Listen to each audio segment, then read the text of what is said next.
my name is Lara Kudaisi. I help people heal from emotional pain, trauma, childhood dysfunctions for a happily ever after. My story in a nutshell is that I healed from having a child at 19, 14 heartbreaks, 15 abortions, and a divorce. I have created a program titled How They Heal.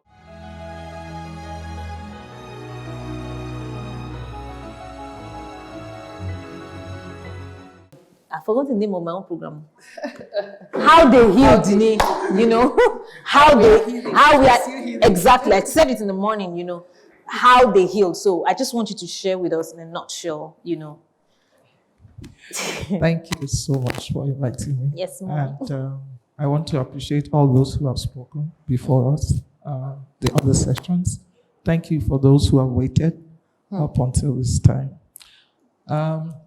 2013, the very last couple of days, I met someone. Now, in 2013, please note that I was 47.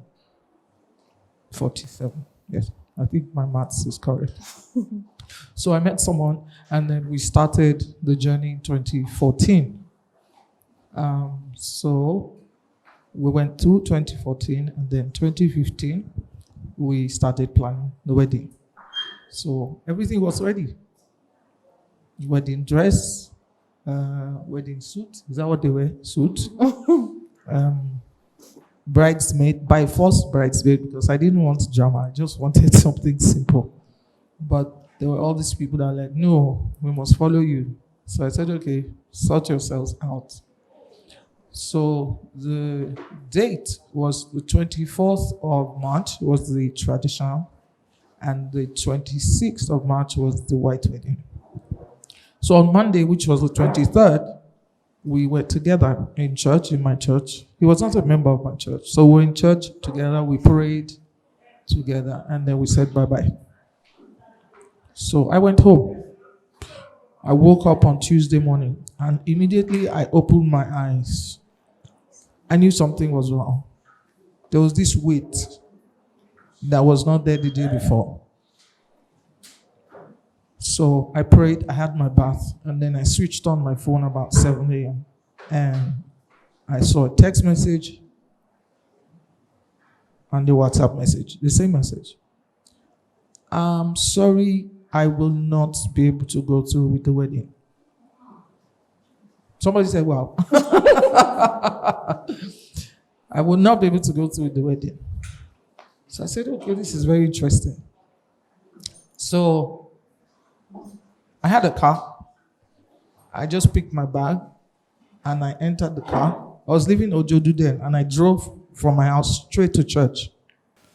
I got to church, I parked the car, and people started saying, oh, congratulations, congratulations. I was like, thank you, thank you. And I went straight to the altar and I just lay down. I couldn't talk, I couldn't cry, I could not do anything. I just lay there. I don't know how long. And then I said, God, I don't know what you are doing, but I receive grace and wisdom to navigate my way through this. So when I stood up from the altar, I called my pastor. And she said, Sarah, so I smiled. I said, okay, ma. So I waited for a while. She didn't call. And I sent her a very long text message explaining the matters arising.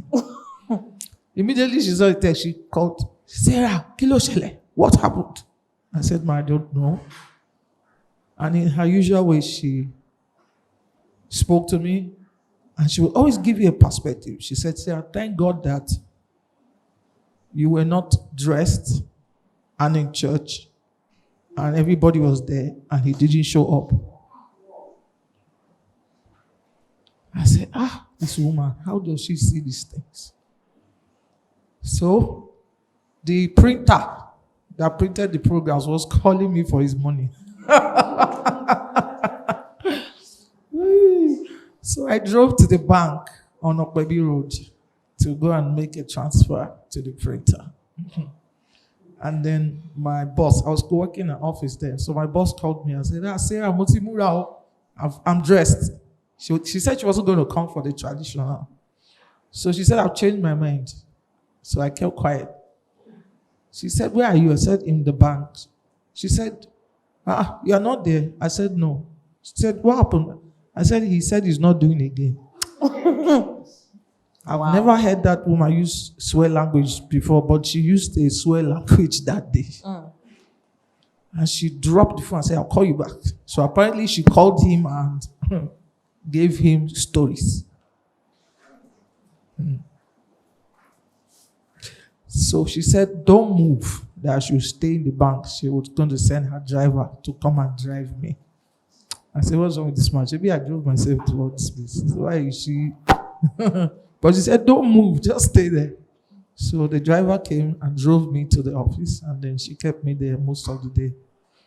So he didn't leave immediately. He was still around because it was like the wedding is postponed. So on Wednesday, they were calling us from church to come for rehearsals.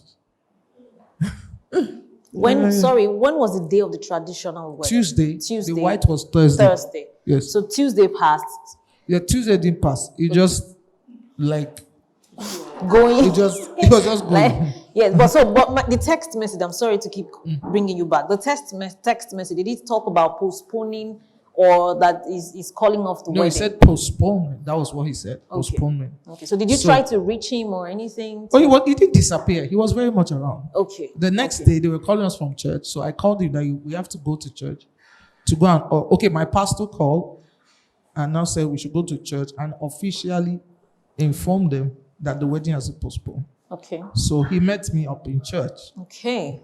So, but I got to church before him, and all the other pastors, the smoke was coming out of their ears, fire from their nostrils. I said, just come, please don't swallow him up, just allow him, So he came. So back to Tuesday, I had to call my brother. I said, where are you? He said he had gone to pick my uncle from Orile, and then my uncle was 80 then and a bit frail. I said, don't pick him. The wedding is called off. Don't pick him. Don't tell him anything. Just find a way. So after stalling and leaving my uncle, he had to go to the venue for the traditional and go and meet people and just kind of explain to them.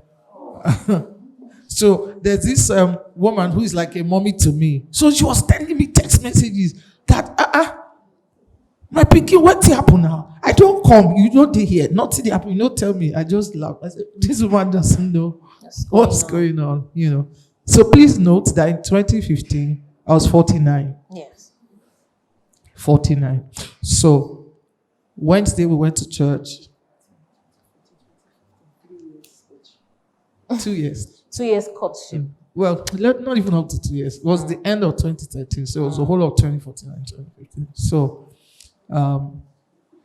I now went to church. So he told them postponement. He now told them that July.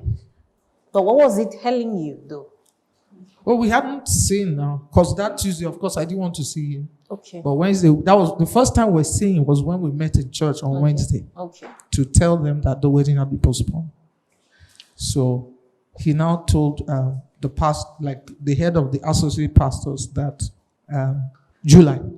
Because he was pressing him that, okay, so what's the new date? What's the new plan? He now said July.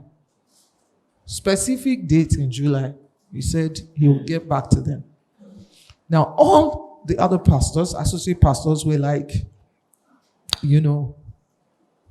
okay. But there was this particular one. He kept saying, this person is too calm.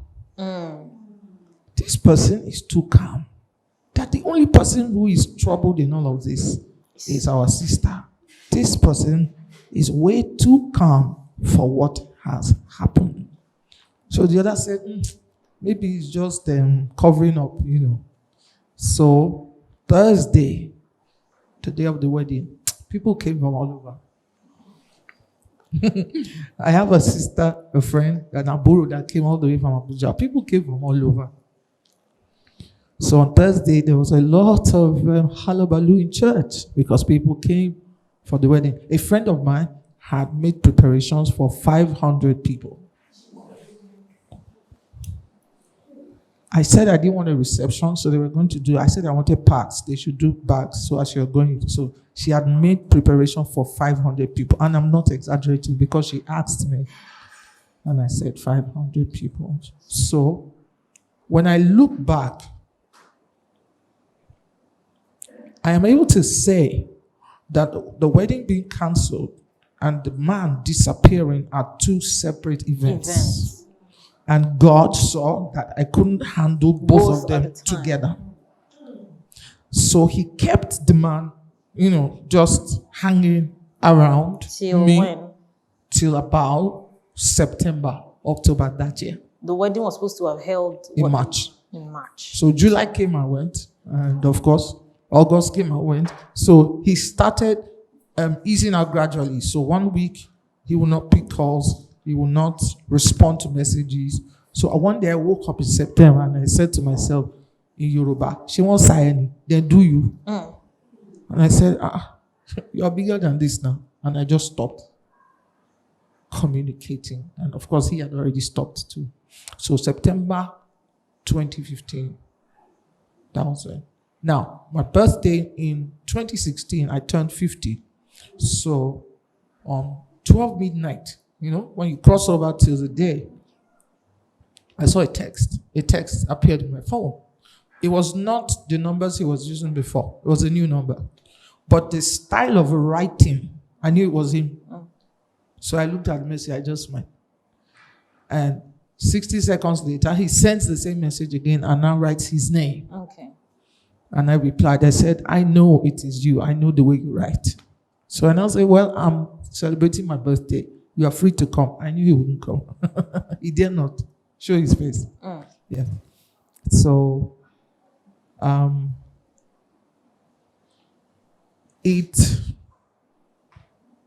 last year was 2019. 19.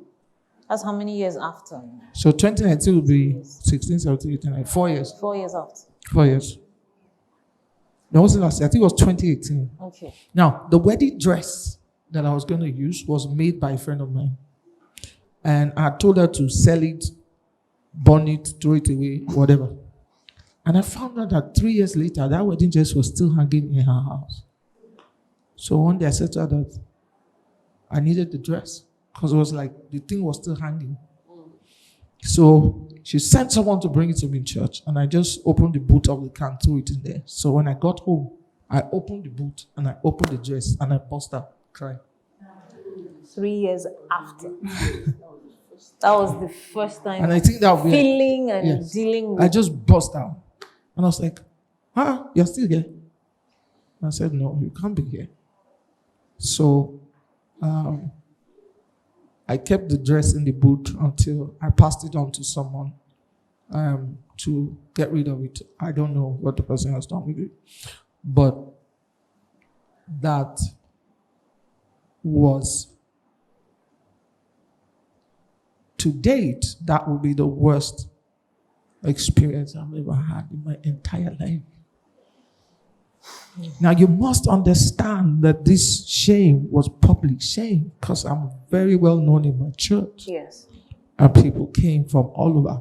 So, but in the midst of it, there were a lot of ladies in who they call mature single. I so hate that word mature single.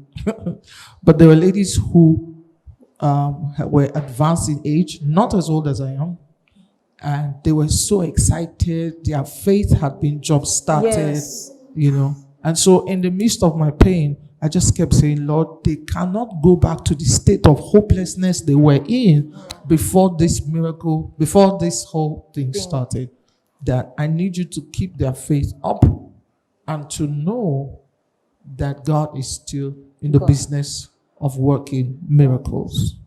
So I thought, my predominant thought then was, there was this voice that kept telling me, because I had a car and it was brand new, just sell your car, throw away your SIM, and run away. So I kept asking, run away to where now? Where am I going? Where will I go? Because I've been to so many places in Nigeria and people recognize me. So where would I possibly go to? And so I didn't know I could come out again and face people. I thought I would just die of shame inside somewhere. But here I am today. To the glory of God. Wow. See, I've been, now my story that I'll be saying, I have 14 heartbreak, but it's all those ones, they are just small water. When you get, this is pain, raw pain. You understand? And don't worry, we're coming to the different layers, I have questions for you, zillion, because you still told him to come for the birthday. Like, where did the Inoue come from? The goodness of the heart. It's like people who I'm having today, they're very good people, though. Like, I want to have your heart when I grow up, I've not grown up yet. So I'm coming to you. So Maryann, I know your story is evident. You understand? It's obvious. We can see it physically, and I've watched you on Instagram. Of course, I've spoken with you. We've been at a program together, and I've heard you share it. So I kind of understand that some people really know it, but I'm more concerned, about the psychological effects, of AVM. So just in, summary, just share with us, your AVM journey and how it affected you. She's going to tell us what is AVM. AVM means arteries and veins malformation. Arteries and veins malformation. Okay. So because we have arteries and we have veins in our body. Mine are kind of twisted or probably meeting where they're not supposed to meet. Just like two wrong wires connecting. Wow. So then you start having difficulty. So at first I didn't know anything about AVM. I've never heard of it. It's something new. So I got to know I had AVM 2014. But 2013 I had like symptoms of, like a whitlow on my index finger. At first we didn't take it serious. We just saw it as one tiny thing. But with time, it came to late 2013, then 2014, it started like with full force. So we were forced to go to the hospital with my parents. So when I knew it was serious was when we went for scan. My mom gave me she gave me 10,000. Go and run the scan. It shouldn't be more than maybe 5,000 or 6,000. So when they gave me the costing, and it was 180,000. At first I was like, I counted the zeros like, please ma, is it 18,000 or how much? She was like, no, it's 180. I cried like, Jesus. So I took the costing back to my parents. My mom was like, this is far serious than we all thought. So somehow we had to run around. So we did the scan. So it showed that I had this AV. When the results, it took time because they had to send the results, my scans to their Indian center. So those ones had to go through it and give a proper finding of what was wrong. So when the result came out like a month or 2 months after. Then when it came, I saw it and I was like, I started reading AVM and I started crying because they said, okay, you're going to bleed to death. It would never heal. It doesn't have any cure and all that. I was like, why would I be with something that doesn't have any cure? But then, so I now later went to the hospital. Then doctors now told us that, okay, for now, there's no cure. They just try to correct. And if it's not correct, they just cut off that part. If it's cut, there are some people, they have AVMs around their head, and that's not something you can cut off. You can't cut off their head. They have one on their nose, their legs, and also it's very rare. So it's not something you see all the time. So, but mine was a bit better because it was just from my heart straight to my hand. So heart to your hand. Yes. So we started the journey of correction. So I did the first surgery with this very big hope, like, okay, after this, I'll be fine and all. After the journey, they started cutting me everywhere. I was now like a test lab to them because it was not something they see all the time. So they too wanted to do the findings, so at least they'll gain recognition, like, okay, we solved this particular thing.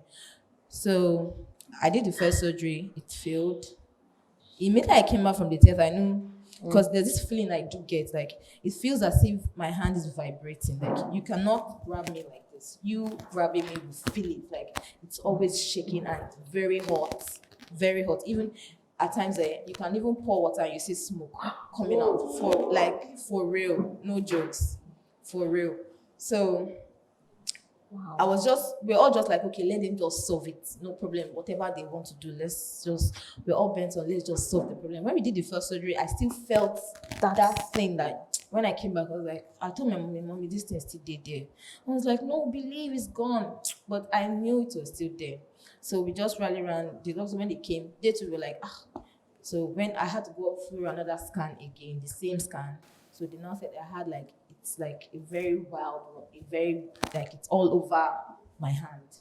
So it's not like in one particular place. So if you attack this area, To it jump just to jump to another. another place. So I had like the tide. If I should run any scan, you see pins. They've pinned my veins. Like you just see pins inside the scan. So those were the place they pinned. So they were just tying, attaching it. Like they're trying to detach and The arrange vein from the arteries. Yes. So after that one, so we were like, okay, the next year, I was like, okay, because it has to do with money though, because we spent a lot for the first surgery. We're like, okay, let's just rally around and do it. At least she's going to get better after this. Because then I started bleeding. There was a day I bled at home and I was brushing my teeth. I just saw something just flying around. I didn't know I was bleeding because it's not as if when you're bleeding, it aches you. No, it's after the bleeding, that's when you start feeling pain. But that moment you will not feel. I just saw something. I was brushing with the same hand. I just saw something. I was like, what is this? Blood flying. Blood. It was blood. I was like, so yes, because it has to do with veins. So it was coming like a running tap. Yes. So that was my. Luckily, I was actually alone that day. Luckily, my dad came. He forgot his keys. So luckily, he came back and he saw me. And then that was the first time I bled. So I was shocked. I didn't know what to do. I didn't know if I should cover or if I should tie. So, and I was just shouting, but there was nobody at all. So luckily he came and saw me and I was already losing strength and already passing out. So he just quickly rushed me to the hospital. So that was when the whole scan thing started. So when I did the first surgery, it wasn't successful. I had to wait like a year. So during the year, those few months in 2014 to 2015, I had to start hiding my hand. Because now I had a very big hole in my index finger, which I cannot expose. The wound would never, like they said, even I've tried, it wouldn't heal. And aside, during those times of waiting, just waiting for it to heal, as normal, we went to other places. I tried Harbour. People would tell you, go to this place. I went as far as Cotonou. Wow. Yes, I went as far as, those are things I don't really want to hear. So I went as far as Cotonou. Did this. I drank a lot of concoction. Wow. Drink for reals. A lot of things. I was just like, okay, I was just encouraging myself, like, okay, it's just for me to get better. Each time they give me those things, there was one very painful one they did. The man just poured some kind of hot or so on a very open wound. And I cried that day. I was just each time I would just encourage myself, okay, it's just for you to get better, just for you to get better. My parents were like, just endure. But it covered up. It's just as if you're trying to bury something, but that thing still keeps shooting. Yeah. So after a month, it covered up like as if it was going. So the man was like, I told you it was going to go. After a month, he came back like it just burst open, like normally it would just come with one tiny hole. This one, it came with like full big hole.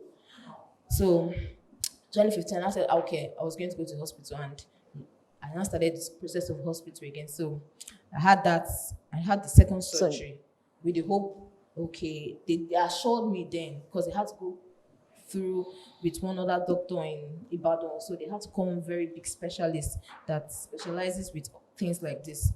So we had to pay them a very huge amount for them because they had to put a camera inside my arm from this area so that they could get the exact place where to work from. There's a way they do it with catheter. I don't know if any medical person did. So they insert that and they had to check it. So that was when it was like, okay, let's do it. Sure, you're going to be fine. After that one was, then the third stage, my hand was already gone. Like half part of my hand was very dark, or it was looking like moon. I can't even show it out. I started covering my hand with a hanky. If I'm going out, I'll just put my hand at the back. I don't shake hands. I don't do anything. So, and it was your right hand. It was my right hand. So even in school, because I was attending Nigerian Institute of Journalism then. So, but I was this very quiet person. I don't associate because I don't want people to get close to me and start asking me what's wrong with your hand. So immediately we just finish with class, I'll just go home straight. So after I did my third surgery. After the third surgery, they now advised. You did 3 surgeries? Yes. Third one? Yes. They now advised I go for a mini amputation. That was to remove the part finger that was bad. So they cut half of my hand, like half away. Like here? Yes. They removed that part. So after that one, it became really bad again. Really, really bad. Like the sight was terrible. Like you cannot even change the bandage. Immediately you open blood. It was more of a bloody thing. It was just a bloody thing. So I went home. Okay. So after then, they now told us that the only way was a total amputation from here.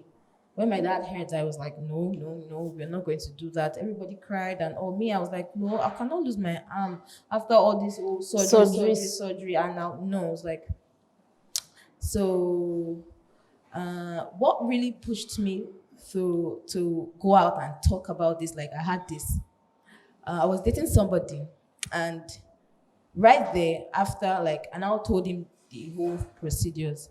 Then it was like, okay, it wasn't even encouraging. You know, when you're sick, sometimes you need people to encourage you, to, even if it's your boyfriend, like talk to you, call me often, then you feel more relaxed and all. Yes. He wasn't, at the time, he was like distancing himself from me. Yeah. So, like, I think 4 or 5 days after surgery, he called me and said, I don't see myself marrying an amputee. Whoa. I'm being serious. So that was when I felt really bad. I cried. I've never cried that way in my entire life. Sorry. So I cried so hard that night. I cried. I've never written. I'll snap pictures, but you would not tell I had issues with my hand because I was always careful with positioning myself this way. So that day I went on Instagram. I don't have followers. I think I had like 10 or 15 followers. I'm not really a social media person then. So I just wanted to, I wanted to talk to somebody. I wanted to let it all out. I wanted to just tell out my problem. I wanted to just speak out.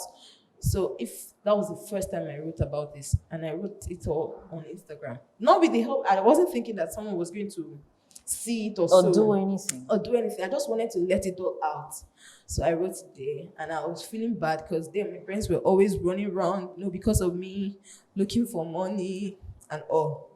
So the next day, people started calling me, Mary, I saw you on Instablog. Mary, I saw you on Instablog. I was like, Jesus, people don't see this thing, oh God, because I was kind of hiding it. I just wanted to let it all out that particular day. So my friends, they knew, some people didn't know I had something issues like this. So people started calling me. So that was how, with the help of so many Nigerians, I was given lots of money donated, and I went to India for surgery. This was what year? Sorry, madam. This was 2017. Okay. I talked about it on Instagram late 2016. Okay. And 2017 I went to India for surgery. Okay. So I went to before I left Nigeria, I was supposed to go with my parents, but with one thing or the other, they said I couldn't go with anybody. I should go alone, and if I cannot go alone, then I shouldn't bother going. So I was like, okay, let me just go. So I left Nigeria. I went, going there for surgery. Only you. It's not as if you have anybody, just me and my God. So I went, and I stayed in India for 3 months. Those 3 months were very terrible months because I had to do a lot on my own. You don't stay in the hospital fully. Depends on your case, though. I didn't stay in the hospital fully. At times, after surgery, because I had a 3-stage surgery in India. So after surgery, they just take you back to your hotel room. So imagine me cooking for myself, bathing myself, doing everything. There's one testimony I've never shared. One day, my hands were really bad, and the doctors were complaining that I was not eating fine because I didn't like their Indian food. I was not comfortable with that food. I was even ready to starve until I lived there. So that day, the doctors now, they opened my hand. I was like, this your hand is lacking some kinds of things. You need to eat this, into that. And I was like, I can't eat their food. They're like, okay, go to that India, there's an African market. And I didn't have money with me.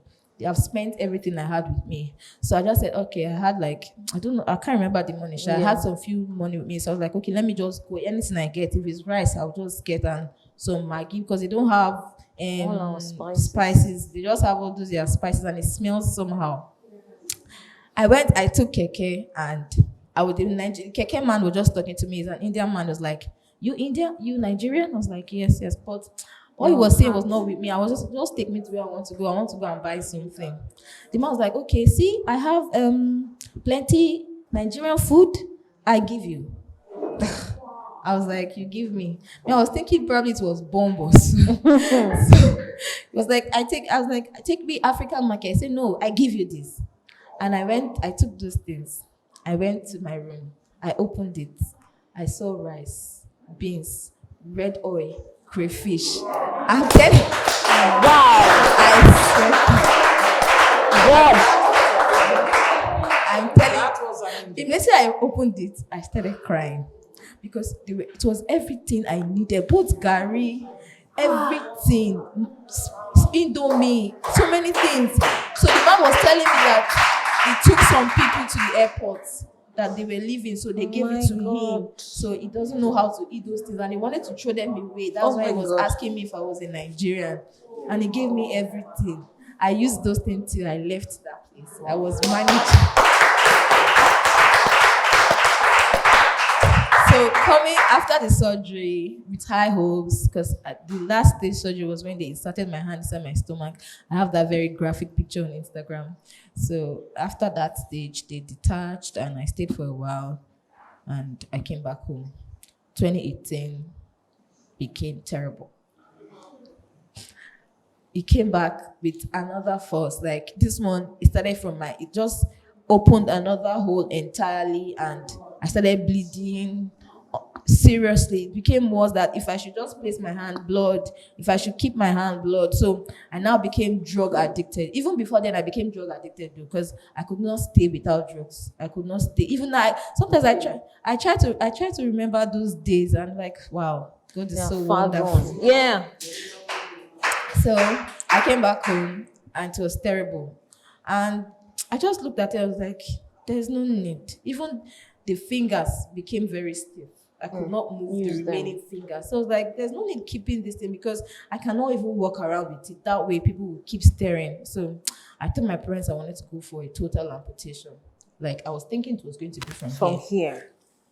So my dad was like, no, I happen to be the only girl. She was like, no, how would I have it? Don't have it one. And what would I say? Who's going to marry you? This, that. Marry. I was like, no. My dad cried, but my mom was like, so far say my pikin dey alive for me, anyone. So I went and I started the journey of getting a very good doctor, because it's not about just cutting. It's about correcting, so that in case there's anything, there's a way you know how to. So I remembered when I was doing my surgery, I started bleeding, and I was about to, as in they've is it sedate or so? Yes, sedated you. Yes, so and I saw that they were shouting, okay, this girl is bleeding, they were not experienced doctors, or probably it was just a total amputation thing, and I started bleeding. They won't know what to do, because it has to do with, it's not just cutting the arm away, it's about correcting, or probably finding a way to arrange them and cut off. So, and when I told my parents, when I got to the hospital too, that day, when I got to the hospital, I was bleeding. The doctor was like, it's an amputation. I was like, are you sure you want an amputation? Like, I want an amputation. We will cut it, or no man will marry you, you will not be fine again. Or Doctor. He was just medical jokingly doctor. saying it. The options. So I was like, in a very harsh way. Yes. I wanted an amputation. So that moment, they just had to stitch that part, because they were on holiday. It was during Christmas. So they just had to stitch, because I had a very big open wound. So they had to stitch like 3 places on my palm, so that to at least keep me safe till they resume. And when they resumed, I had that very successful amputation surgery. Wow. Maryann, just wait. I'm still coming back to. These stories are. Oh my God. You know, I'm just remembering what Grace said earlier, that pain is part of life in different forms. Look at her sharing her own different form. Look at her, another angle. And we're about to hear another one totally. When I saw your own transformation, I'm like, it's not true. What's going on? Like, what happened? You know, so I searched, I watched all your videos, I will Google your name. I want to know what happened, what necessitated it, how did it happen, what... Like, I watched you then when you were that big, and, you know, I'll be like, how does she move? But I like her, she's very funny. So me, I'll just be laughing. But in my mind, I'm just, because I'm like that, I'm always putting myself like, how do they, you know, move? How does she feel? You know, so let's start from there. Wow. After listening to Pastor Sarah and Maryann, I really don't think I have anything to say. Oh, yeah. No, I know that feeling. Because sometimes you feel that your pain is so deep. You feel that you have suffered. And then you hear somebody else's story and you almost want to stand up and go to a corner and kneel down and say, thank you, Lord, Jesus. Thank you, Lord, thank you, Lord. And I've been sick for 6 months on the deathbed, and in that 6 months, I thought the world had come to an end. And I'm listening to someone who went through this year after year, and I don't even know what.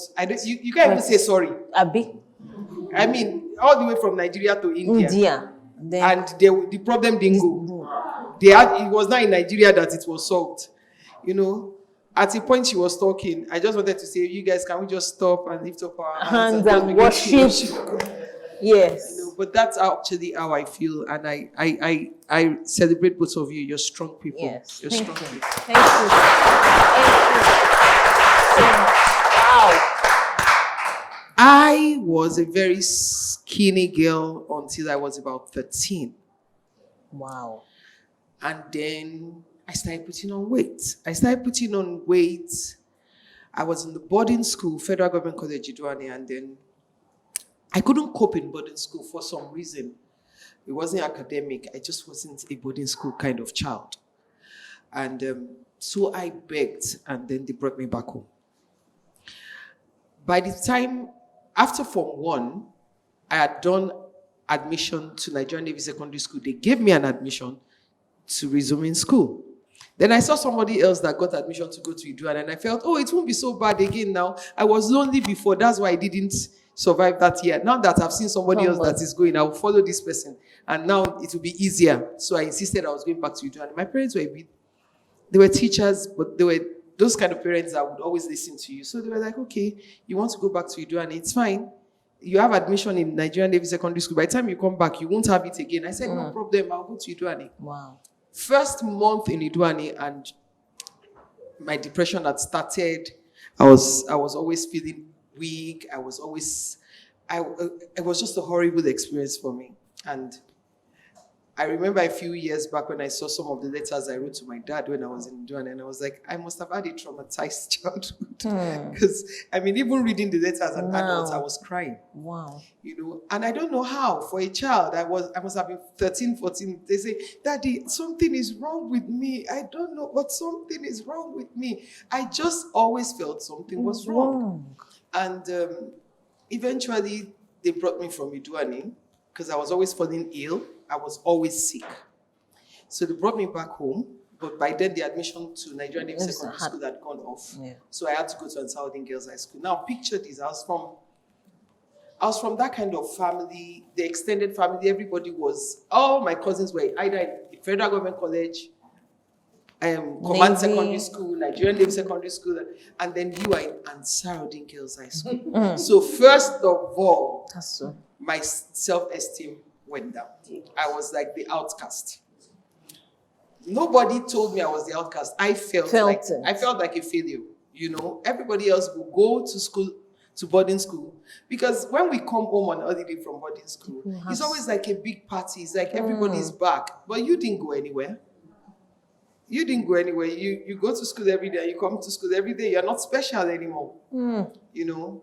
And I started eating. I started comfort eating. And I started blowing up. And I started packing up the weight. And even in Ansaudin, I never really. I was everywhere. I was head of drama group, head of cultural group, head of choir, I was everywhere, but I was nowhere. You know, I was just that person that wanted to be everywhere, but I was using activity to cover up for my inadequacies. And I kept putting on that weight, and the more weight I put on, the more insecure I got. The more insecure I got, the more I ate.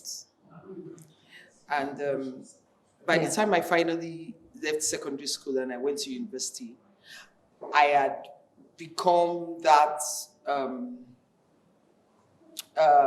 that defensive person. Because the first thing everybody said when they see you is, get on, Jay. And I mean, before 13, everybody else said, you're so skinny. You're so thin. See how tiny you are. See how thin you are. You're just tall, because I was tall, but very skinny. And that was what everybody else said. And so suddenly, the first thing they say is, So before you even say, I'm waiting for you. So before you even say, I'm like, what's wrong? You know, so I always had an answer for everything. I remember, I think it was I studied theater arts, and then I went back to study law in the same UI. And I remember in my final year theater arts, like 1 million people had told me, you have put on so much with that. So you know, this picture wall we all have in school where you put your pictures, So people come to my room and they go, oh, wow, look at you, look so pretty here, you look so pretty. How about you look fat here, you there. So in the middle of the pictures, I wrote in capital letter, hi, these pictures are here for your entertainment, not for your comments.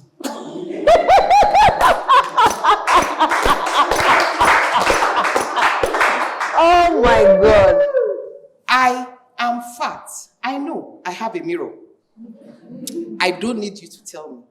You are ugly. There's nothing you can do about it. All of this. I wrote it in the middle like that. So, keep your opinion to yourself, or don't look at my pictures at all. And I left it there. So you see people come and they go,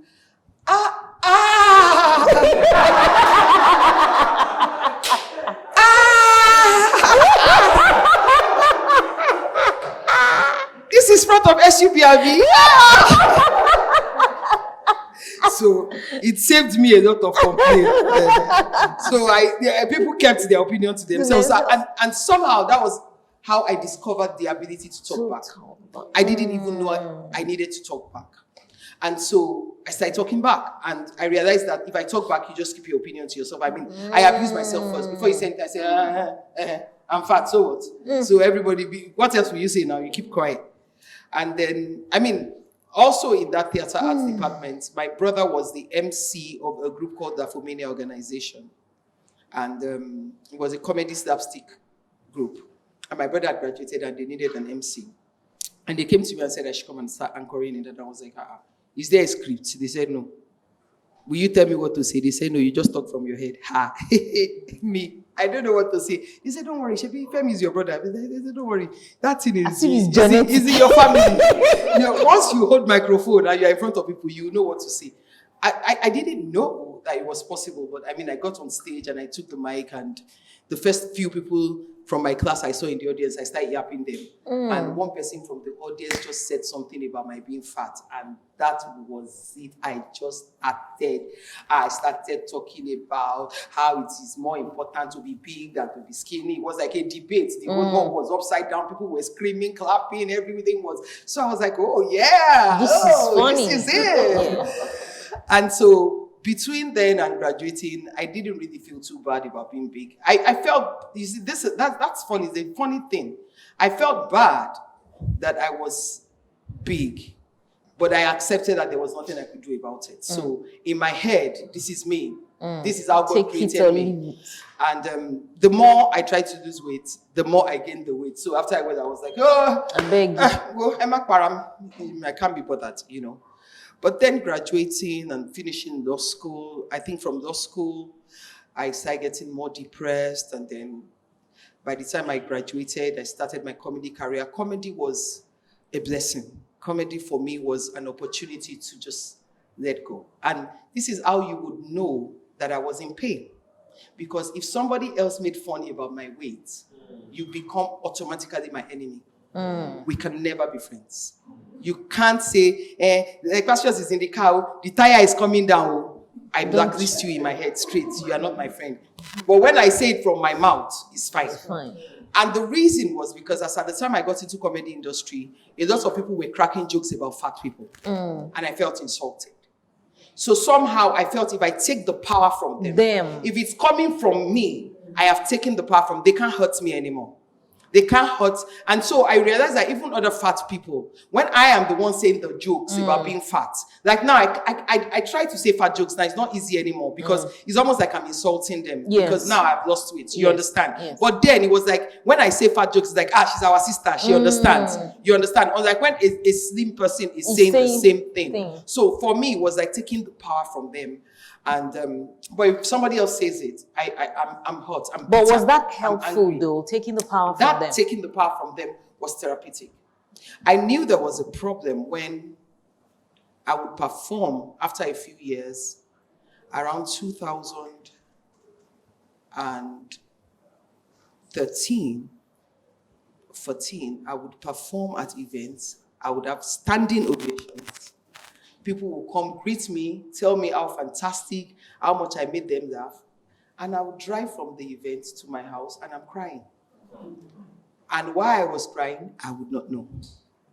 And I would cry myself to sleep. And I would wake up and I would know I have a show. I know the jokes in my head. And I'm crying. And so that was when I knew there was a problem because comedy stopped being funny. It now became a job. It now became scary. Then I would never look at myself from my neck downwards. I always looked at myself from my face. You know, I just felt, okay, I have a pretty face, but I couldn't. So people were constantly doing stuff for me at events. Maybe I'm at a party, people were constantly trying to help me fix my bra or fix, because I never bothered. I would just wear the dress and I'm going. As long as the face was okay, I was fine. And it continued like that for a while. Then I noticed that I was not seeing my period for 2 years. And I went to see the doctor. Sorry, like how much were you weighing at this time? I was at my biggest at 210 kg. I was wearing a size 32. As at the time I was not seeing my period, I was about 180, 185. I wasn't seeing my period for like 2 years. And then, okay, let me not say 2 years because that's total. Yes. But let me say the first 3 months, I noticed my period didn't come. I wasn't sexually active, so I mean, I am not pregnant. What's going on? The 4th month, nothing. And you know, as a woman, you're not seeing your period. I beg, thank God. Yes. You know, but then it started getting funny. It started getting freaky. Yes. Because I am at an event. I remember in particular, it was a banker's dinner. I was the MC. I left the stage, came to my seat. I was wearing a big dress, thankfully. And I looked on the floor and there was blood. No pain, nothing. I was wearing on this. There was blood. Like when thick blood. yes. And somebody beside me said, isn't that blood? And I said, no, it must be a drink. Because I couldn't believe it was blood. But something in my head said, Boss, just go to the restroom and check yourself. And there was blood. I had a miscarriage kind of thing. And I was like, what's this? So I took tissues, wrapped myself up, and, finished the event. No pain, nothing. And then went home, changed, and believe me, after that particular incident, no blood again. So, okay, when you saw the blood, it was like, oh, I'm in my period. Okay, maybe that's why. Then no blood again. Nothing again. For another, 1 month or 2 months. And then you are on the road, you are walking, blood. Then suddenly, no blood. Like that. And then, so I went to see the doctor. I was sure I had fibroid. And then I went to see the doctor, and they tested me and they said, "This is amazing. You weigh this much and you don't have fibroid. It's amazing. It's weird. Most women have fibroid, especially when they are big like you." And we did all the tests, we did scans, we did this, we did that. Nobody could see what was like. Okay, the next thing I said is cancer. I have cancer. I know it has to be cancer because it didn't make any sense, you know. And so they had to place me on hormonal drugs, which is now what led to 2 years. You know? Now the hormonal drugs were supposed to reset my hormones, so that at least I can see my period at the right time. Now this was the crazy part. The hormonal drugs were making me bigger. Yes. Whether I ate or not. Yes. Sort of. And I began to dread my menstrual period because I don't know whether it's the drugs, hormones, but once the menstruation is coming, as in, if I just tell my parents on the phone, they will say, "What's wrong with you? Why is your voice so like, Daddy, I mean, my period is like," everybody just starts crying. They know that you are dying. Really? It was that bad. Why is the that? Pain. Okay. The pain, I don't know whether it was because it was resetting something inside my body. I don't know what it was, but the pain was traumatic. And so it was always, should I use the hormonal drugs so that the period will come? Or should I not use it so that I don't go through the pain? It was always one decision or the other. But then I started becoming darker, black, like as it was almost like not having a regular period. It was as if there was dirt in your body, as if your body was not releasing the dirt that should come. So I was black. I was literally, I look at myself in the, I'm not joking. I look at myself in the mirror and I go, like I've seen a demon. I'm not joking. And so it started becoming more scary to even go out. Now, please don't forget that I'm an entertainer. My job is to entertain people, to look good and to dress well and to go and play. Now, I don't want to go out. I don't want to see people. I was always crying. I was always depressed. So I decided to take an holiday. And I went to Namibia. Also, I wanted to see what doctors outside were saying. Nigeria. And my brother, we're just 2 kids, and my brother lives in Namibia. So I went. And talking about my weight with my brother is not easy. Because my brother from day one saw it. From when I started putting on 1 kg. My brother has always been a fitness person, and he was always saying, hey, this weight thing, you know. So for him, I was irresponsible. I ate anyhow, I drank anyhow. And let me not lie to you, comfort eating. If you have people around you that do comfort eating, don't blame them. It's easy to say you can't control yourself and you say you're trying to lose weight. I would wake up at 2 a.m. in the morning to drink Coca-Cola. It was that bad. And what was necessitating you're not happy. You're not happy. You're not. So that's like a let out. Yeah, it's almost like you just hear a voice beside you say, "Boss, stand up, go and eat bread." That's literally like that. And I thought I was losing my mind. And trying to explain to people was difficult because everybody just looked at me like, will you translate it to people? You know, you don't have control. Because I remember there was a time my entire family was on diet with me. This kind, my father, my mother, they changed their menu so that everybody can use, so that they can help me. I would buy biscuits and chocolates and Coke and hide it in my own wardrobe. And everybody else was eating. They were all eating wheat because of me. And that is why I tell people that until you are ready, nobody can be ready for you. You can't love anybody to weight loss. It is a choice they must make on their own. And I remember that I was sitting, that I couldn't talk to my brother about it because I knew he was going to tell me the same thing. My brother was an emotional bully. You know? My brother had done something like buy pizza and offered me around 9:30 years back. And I took it and I ate. And he allowed me to finish eating it. Then, about 30 minutes later, he sat me down and said,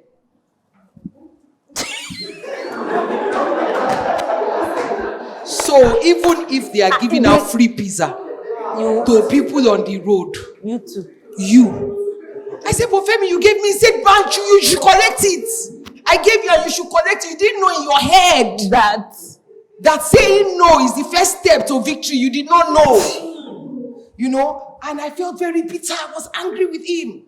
Now that I've lost weight, I get what he's saying. I Yes. understand. I knew he was telling me something, was teaching me something. And sometimes I would just call him from the blues and say, Femi, thank you. I'm sorry for all the times I didn't understand you and I hated you. But then it was not easy. I hated him because he was evil. What did he do? It was evil. So I was constantly under. I never knew when my brother was offering me any, even till now. He said, "Boss, do you want a bottle of Coke?" Should I say yes? Should I say yes? Is he your older brother? He's my older brother. He's just 2 years older than me. And he behaves like he's 30 years older than me. So I'm always like, okay, should I say yes? Should I say no? You know, that kind of thing. So, I'm not joking. When my brother is coming to Nigeria, I empty my fridge, if you know what I mean. I go through my fridge and like, what should not be here? What should not be here? I empty everything. Because it was always on my case. So going to Namibia, and that was the top thing on my mind. It was difficult for me to explain. But I could tell his wife that, Nick, I'm not seeing my period. I'm worried. And she was like, okay, we'll go and see the doctor and blah, blah, blah, blah. Then I was sleeping in the room. And my absolutely wonderful nephew came to me. And he said, Auntie Bose, are you okay? And I said, yes, I'm just sleeping. He said, but you're not sleeping deep. If you're sleeping deep, then you won't hear me. So you're just going into your sleep. I said, yes. He said, but you're breathing so heavy. He was just 10. He said, you're breathing so heavy, like your heart is about to stop. You're breathing heavy, like you can't breathe anymore. And I looked at him and I said, I'm fine. I'm just tired. And he hugged me. You know, I can't remember the last thing. He said something about don't die or something funny. I can just don't let your heart stop or something like that. And he left. And when he left, I entered the bedroom and I locked the door and I cried. I have cried a lot of times about my weight, but this time I cried because I didn't know what to do. I couldn't help myself. But I knew I needed help. And I knew I was done. And so we went to see the doctor. And the doctor asked me, if you don't lose weight in the next 2 years, what will happen? And I said, I'll be dead. I was clear. I was clear not because death would strike me, but I knew I would take my own life. Because I attempted it about twice. So I knew that I would take this life. I can't go on like this. And that was when I discovered that I had hypothyroidism, which means that your rate of metabolism is slower than everybody else. And so it's not that you're not trying to lose weight, it's that it's just not working. Yeah. And the more it's not working, the more depressed you get. And the more depressed you get, the more you cannot eat. And as if that was not enough, I had PCOS. Who gets the two? First of all, I knew I was having beard. Those are signs of PCOS. You have more masculine voice than everybody else. You have masculine traits. And that was when I realized that, oh, no wonder.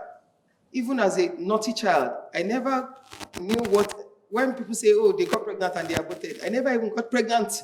So I didn't even know that it was, I thought it was good. I didn't know that there was a problem. I thought, oh, it's because God knows that I'm not ready. I didn't know it was because there was a problem. And so you have PCOS, you have hypothyroidism, and you want to lose weight. And so we had to start with the doctor telling you, first of all, it's not going to happen in the next 3 years.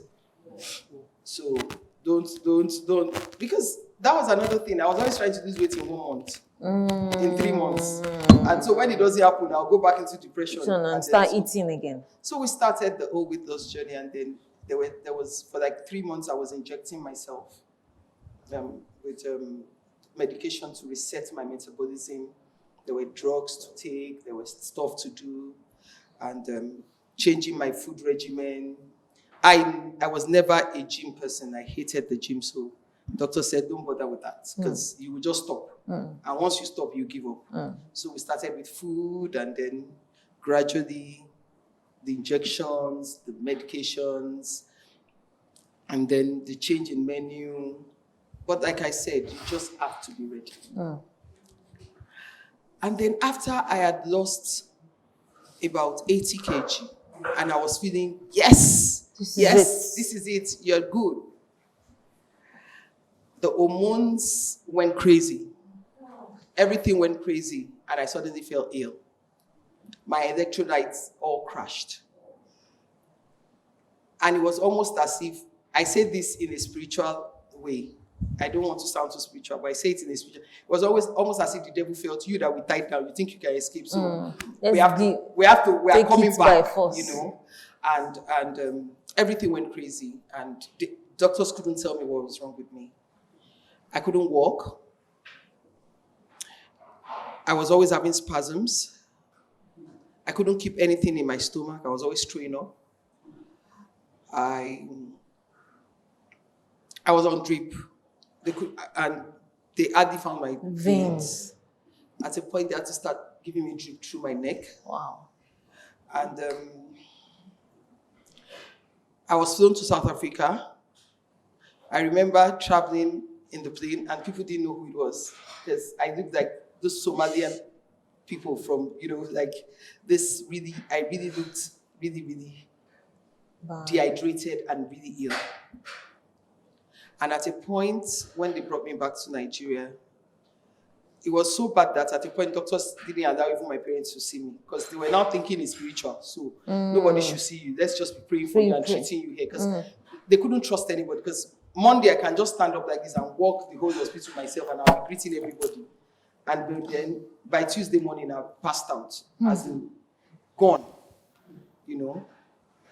And I remember one day I looked at my dad, and I said to my dad, and I said, I'm tired. I'm tired. All I wanted to do was lose weight. I didn't know it was going to involve my life. And I'm glad I have lost the weight, but I'm done. I want to go. I just want to die peacefully. I'm done. I'm done trying. I'm done. I can't go on with this pain anymore. And I remember saying to my dad, is this what they say in your round video when they say, call out Tesselebo, you know, that kind of, because I didn't understand anymore. I just knew.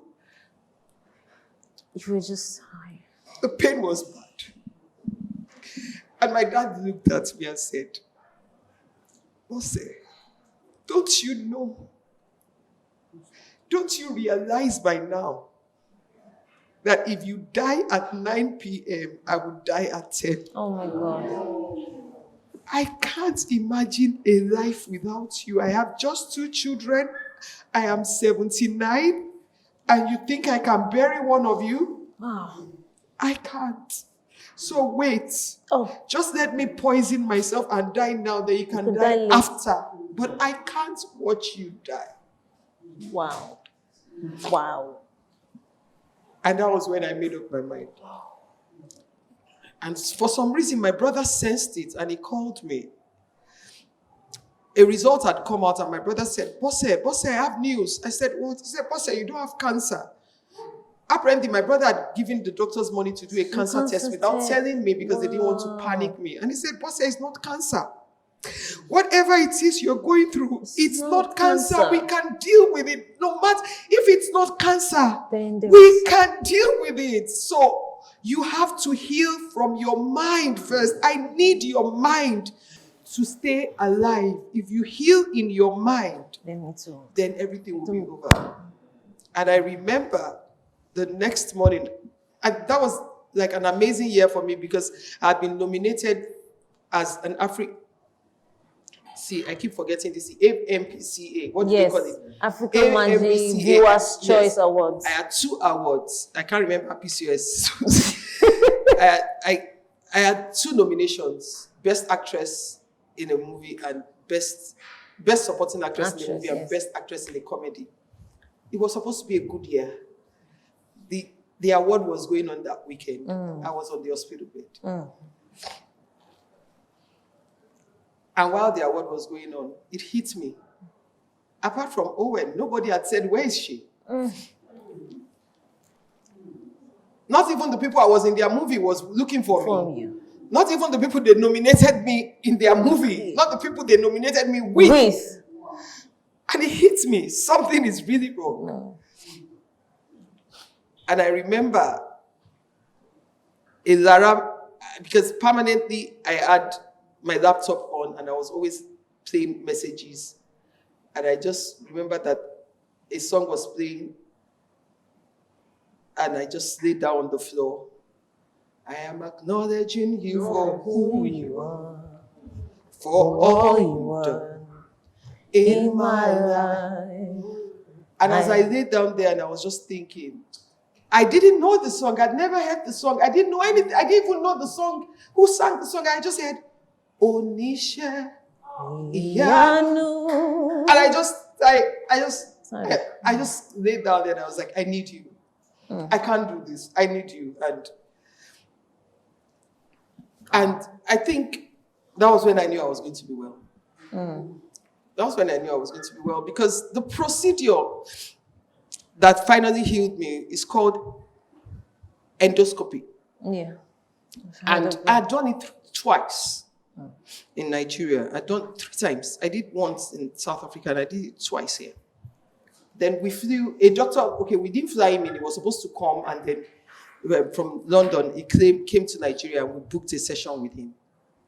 And at the point when he was saying, why am I not seeing any opening in your stomach? Then he said, is that an opening? Is that an opening? Then he stopped. And that was it. And about 2 days later, I was back at home. And people who are sick will tell you that it takes a process to recover. I mean, you see someone that has been sick, someone that has been lying on the sick bed for 6 months. You see the person, you know that this person has been sick for a while. Me, by that, I was everywhere. I was talking. People came to the house and they were asking my dad, where is that your daughter that was sick? We came to greet her. He said, she's the one talking there. That's how dramatic it was. I have seen God. I have seen him move. And I tell people, you can be a Christian, you can be a Muslim, you can be an atheist, but weight loss without a supernatural being is almost impossible. And that's why you see Oyibo, even Oyibo people will tell you that they meditate. Yes. They will tell you that they do yoga. Yes. They will tell you that there has to be just something stronger than you, because you are not strong. You're not strong enough on your own. And I tell people, if you can lose weight and keep the weight off, you can become the president of any country, because it takes much more than just saying no to food. It's I have chosen to talk about the emotional side of my journey, because I believe that that's what this event is about. Exactly. I'm not talking about the right food to eat or the wrong food to eat. All that one you will find out later, because I believe that at that point when I prayed and cried in that room, in that bathroom in Namibia, I asked for help. That was the first time I actually asked for help. And when I asked him for help, he sent help. He sent help in form of doctors, in front of nutritionists. Because, I mean, I was 40 or thereabout, and I did not even know anything about PCOS or thyroid and all that. And all those things were in my body killing me, and I didn't know, So God sent help. He sent information. And so if you ask me today, what is the biggest weight loss secret is information. Because information will tell you what is wrong with you and what you need to do. Thank you. So, wow.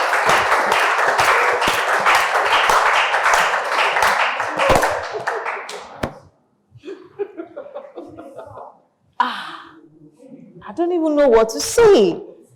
Do you get, when you Google her, when you read her story, what comes up is, I was, this thing, and then I've lost the weight. Nobody knows the process. Nobody knew this part. That's why I'm much more concerned about the emotional, the psychological. Yes, I forgot to tell you guys that I was 210 when I started. After the sickness, I was about 92. And that was when, my pictures were all over the place. Lepacious Bose before and after, blah, blah, blah, blah, blah, blah, blah. And then after, of course, we're talking about thyroids. The weight came back, which was good for me because all the old drama and rumor about, she did surgery and everything died down. Now, when they started seeing me putting on the weight again, and then, bam, I woke up one morning, I was 134 kg or thereabouts, 135 kg. And so it was a lot of work to start again. And this is what I tell people who are trying to lose weight. Every time you lose weight, try and keep it off, because if you don't, the devil will go to your neighbor's house and collect all the weight they lost, add them together to your own again. Okay. And so I was 135 kg again, and I had to start all over again. And behold, we're here. Thank you so much.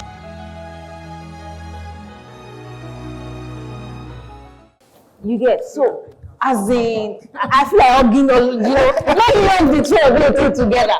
As in, this, wow. See what people are dealing with. And then you will see somebody's picture on the internet, and then you're like, see her leg, see her head, see her arm, and see you yourself.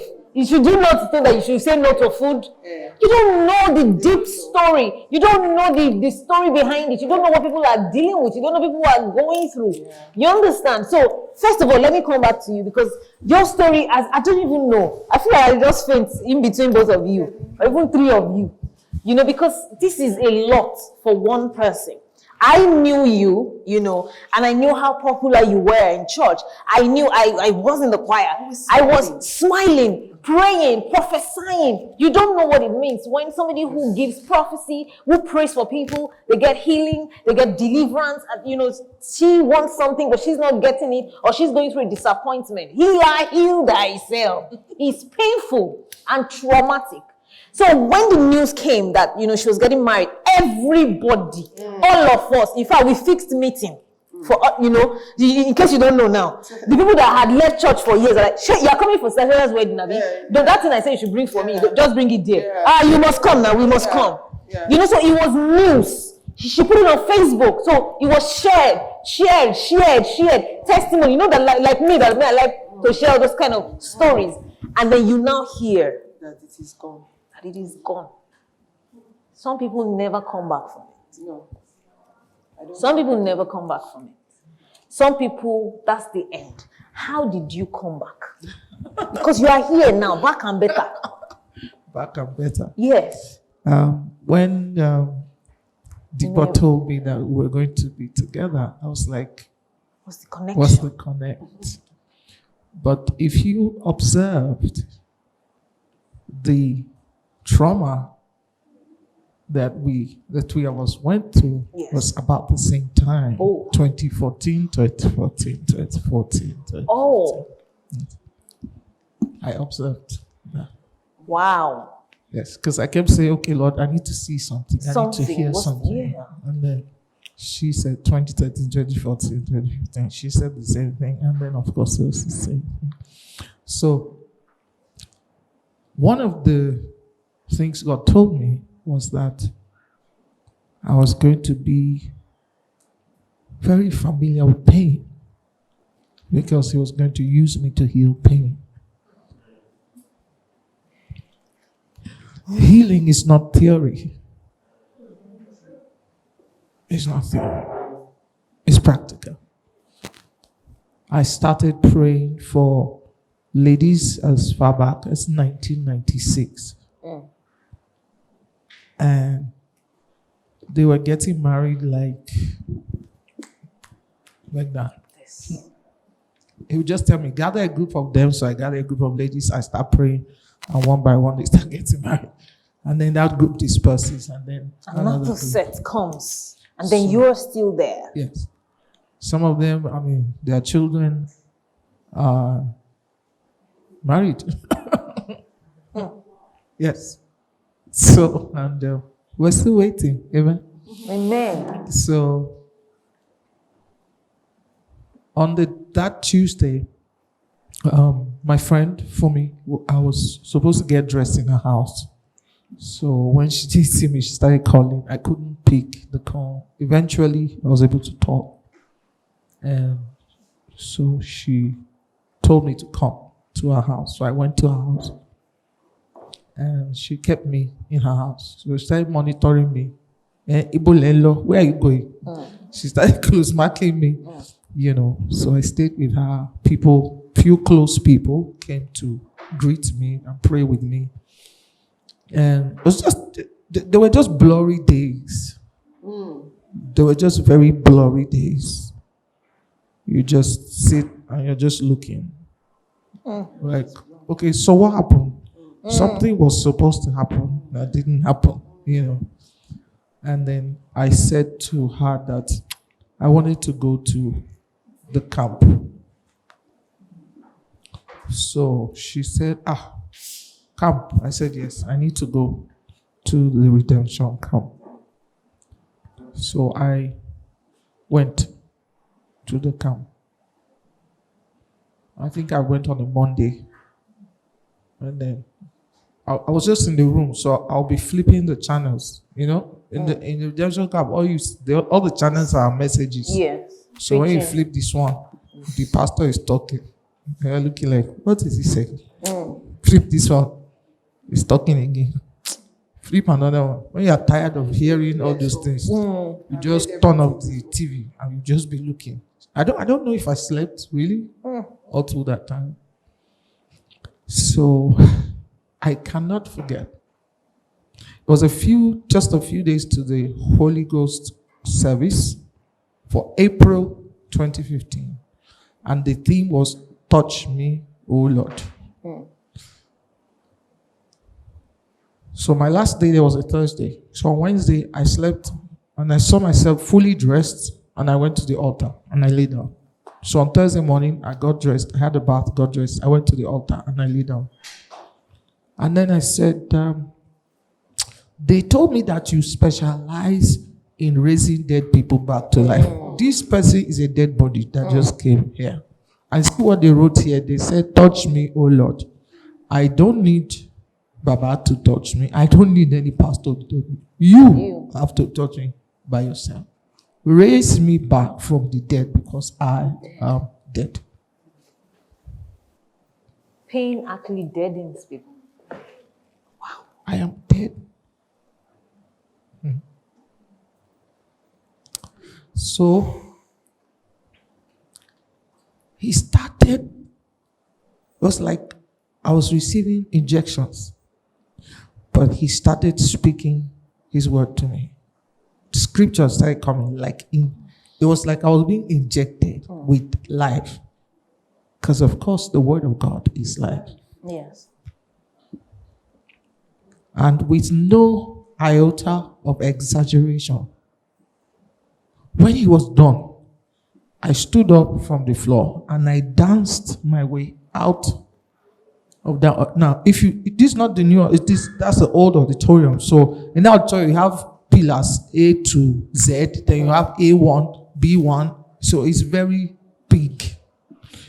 As I stood up from the floor, I stood up singing and I danced my way out of the auditorium, danced my way to my room, packed my bags, and came back to Lagos.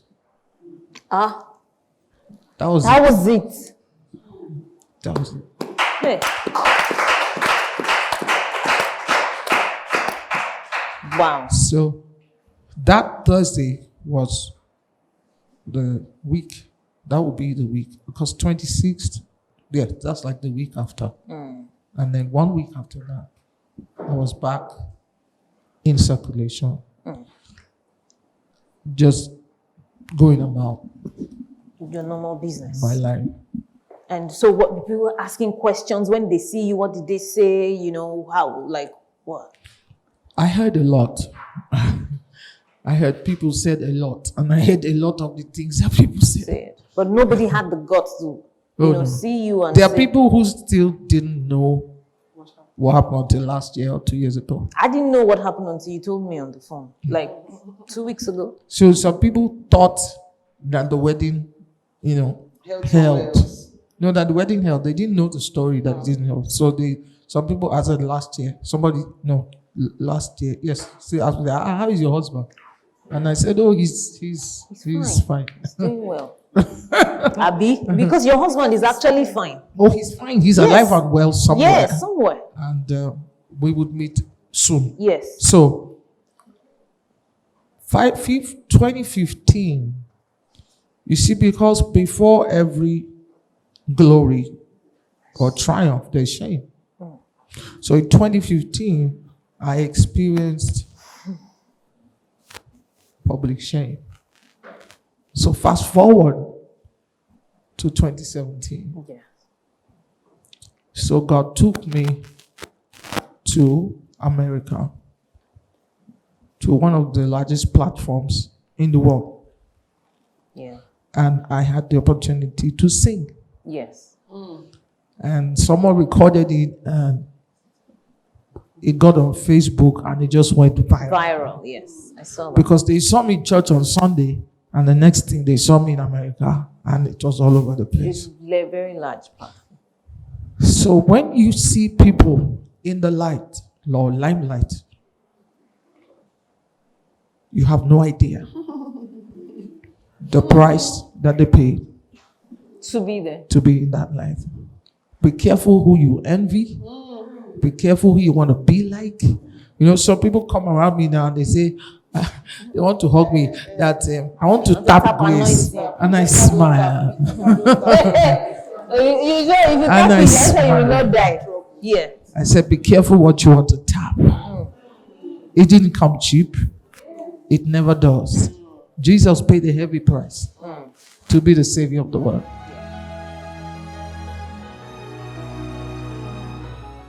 You know, because, you know, we knew you as a comedian. I heard when I was searching that you're a lawyer, you know, so, and I'm sharing this now, I'm thinking this is another aspect. This is another assignment. This is another, you know, so, you know, what do you think of that? What do you see? What purpose do you see in that pain? For instance. When Pastor Sarah was talking, Please, can you? when she was Thank talking and she was saying the connection, and I was Yes. just looking at her and I was laughing. There's more than that here as our connection. Because when you were talking about praying with ladies and then they all got married, I remember that was one of the first things that actually led to my deepest level of depression. Because I'm thinking everybody I've ever agreed in prayer with is married. Every single person, every single group, you know. After a while, I stopped because I was now looking like the failure. You know, I'll gather two people together. They are married. Then they will now even invite me to naming and all that. I'll be the one that will plan everything, you know. So I get that.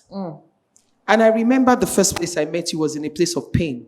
We had lost an amazing man of God.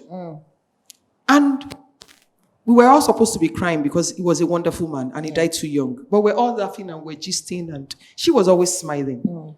And so I remember saying something to her to the effect of, like, she's a happy person or something about not knowing pain or something like that. And she told me, she said this thing. And no, it was pastor's wife that told me about and I asked her, I said, and you are here. You are sitting, you are normal, and you are smiling. And you are smiling. Me? If by now people would have said, don't talk to a woman, come around. You understand? And so that's why I said there's more connection. Because I am at the age you were when you met that man. The age you were when you met the man you were going to marry. And you believed. But I have given up. I have even stopped thinking about marriage. It's not even in my agenda. I'm a happy single woman, we thank God. You know? You know what I mean? Yeah. And so your story is a blessing to me. If you could believe at that age, why can't I? So I'll be 54. yeah. I'll be 54 in 2 weeks' time. You see what I'm saying? And I'm so going to get married she this thinks year. that she brought us here. She thinks she brought us here. She thinks she brought us here to tell people how to heal, but I'm healing. Because if you're 54 and you can still believe, why would I not believe at 20? And look at my dear Maryann talking about blood, and I kept talking about blood in my process. I kept talking about blood because I know I have had my experience with blood. So there's a connection. There's My a own spiritual bleeding, connect. my own bleeding was not Yeah, physical, but it I was a bled. bleeding. Yes, it was You a know, bleeding. so I look at you and God bless you for what you've done. I don't know where it's going. Amen. I don't know how it's going to happen, but I know there's a purpose. And the purpose will be fulfilled. Amen.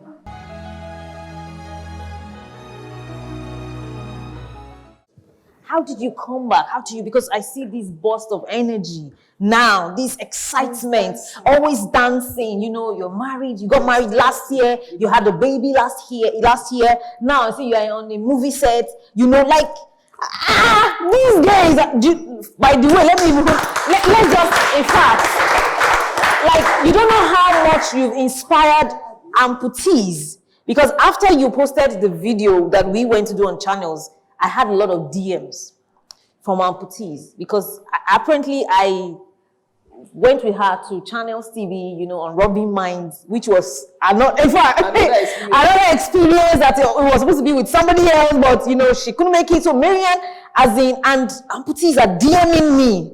Please post me like Maryann. Help me like Maryann. I'm like, Jesus. No, I'm just doing how they live. You know, so I'm seeing the connection. Do you understand what I'm saying? I'm saying you don't know, you know, everybody's here.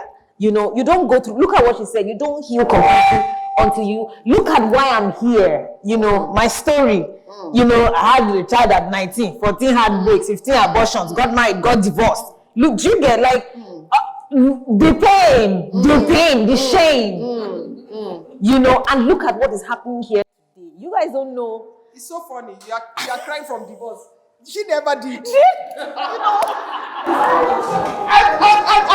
and she will be thanking God. He never did.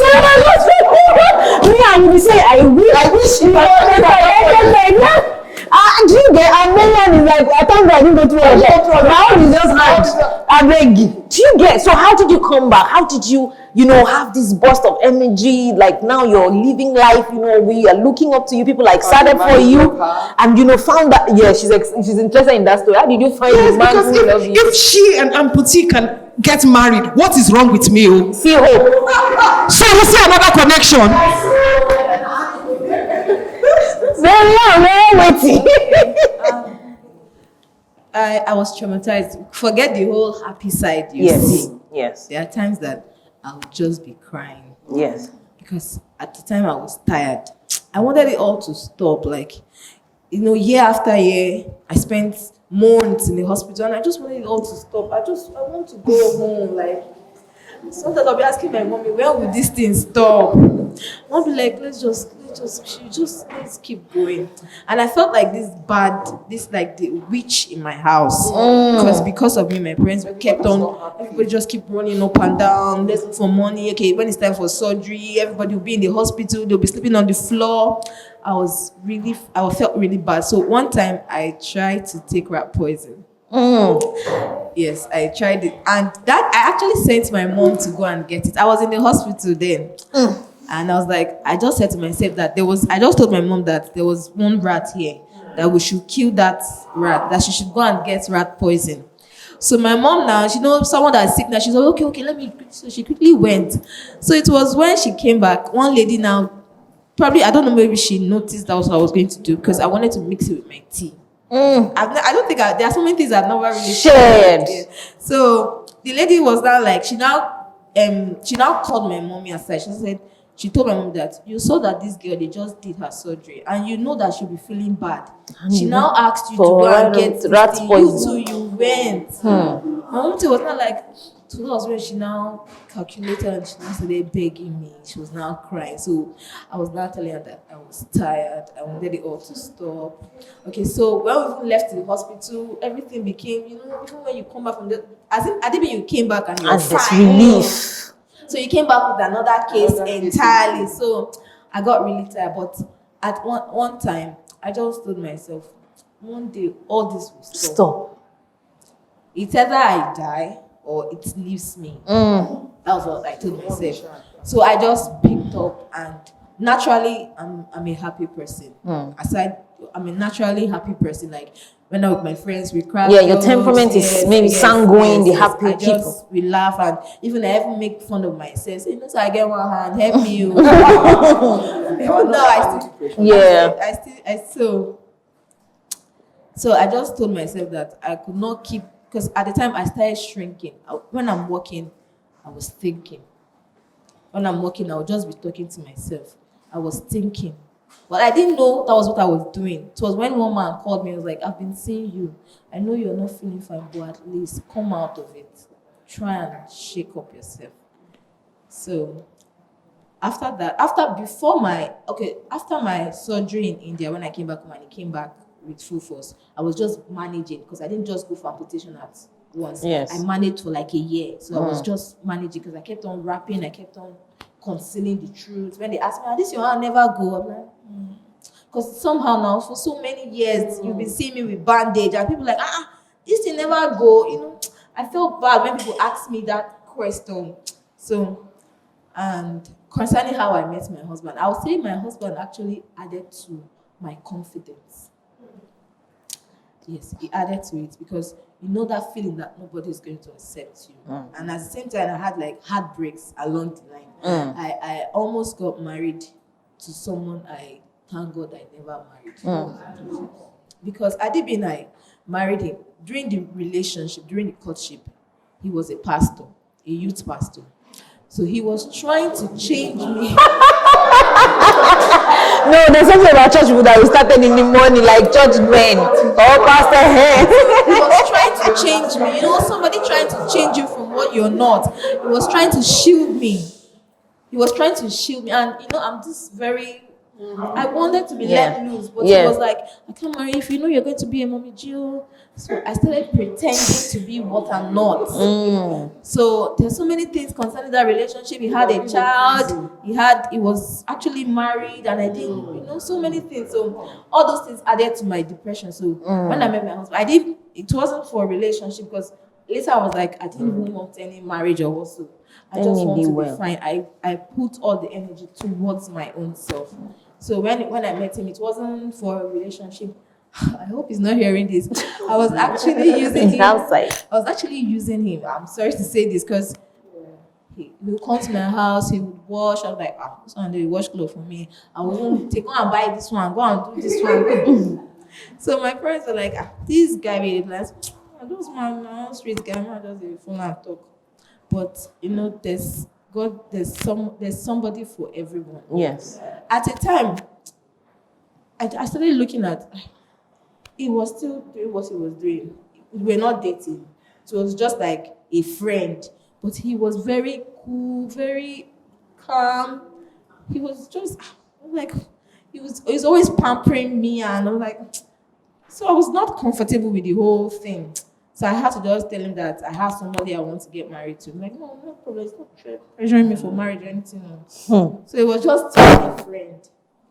But after a while, you know, later I now saw the whole him. I allowed myself. I calmed down, because I had this shield around me because of what I've experienced. Yes, I had this shield. you have a wall. I was very That's what our pain does to us. Later I now allowed him, and I saw a different side of love. So it now made me like have this confidence in myself that because he saw me when I was in this pain, and if somebody like this can love me despite the whole thing, then who am I not to love myself? Who am I not to love myself?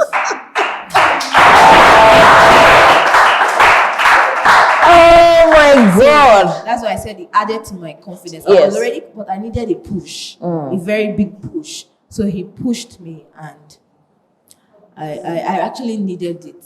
And now it was not like I now found myself. I now found myself. No, have you forgotten that quote that says when a woman is loved properly, she comes out in her full glory. Yes. Wow. So that was how. Thank you. I don't even want to keep us more, because, we are still going somewhere after this. But you guys don't know what this has done for me. I almost canceled how many times this program.